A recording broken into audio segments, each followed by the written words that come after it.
उड़द पापड़ का बड़ा प्रोडक्शन करना है तो देखिए जैक्सन मशीन का पूरा ऑटोमेटिक उड़द पापड़ सेटअप। सबसे पहले हम आटा लेकर अपनी शीतर मशीन में जाएंगे। सिर्फ आटा डालना है और कुछ ही सेकंड में एकदम बढ़िया फिनिशिंग वाली शीट तैयार हो जाएगी। इसमें आप अपनी जरूरत के हिसाब से थिकनेस और स्पीड भी एडजस्ट कर सकते हैं, जिससे हर शीट एक जैसी तैयार होती है। अब इसी तैयार शीट को लेकर हम अपनी पापड़ मेकिंग मशीन में आएंगे। शीट डालते ही एक बार प्रेस होकर एकदम पतला और एक जैसे साइज का उड़द पापड़ कटकर तैयार होगा। एक्स्ट्रा वेस्ट भी अपने आप साइड में चला जाएगा, जिसे आप दोबारा इस्तेमाल कर सकते हैं।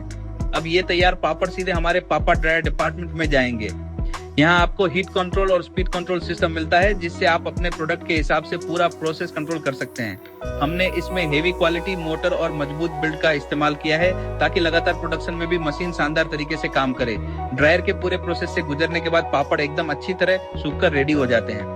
यानी पूरा प्रोसेस तेज, हाइजीनिक और मॉडर्न तरीके से, और आपको आखिर में सिर्फ पापड़ पैक करके बेचना है। अगर आपको अपने प्रोडक्शन के हिसाब से कस्टमाइजेशन चाहिए या इस पूरे सेटअप का लाइव डेमो लेना है तो जैक्सन मशीन में वो भी उपलब्ध है। स्क्रीन पर दिए नंबर पर अभी संपर्क करिए।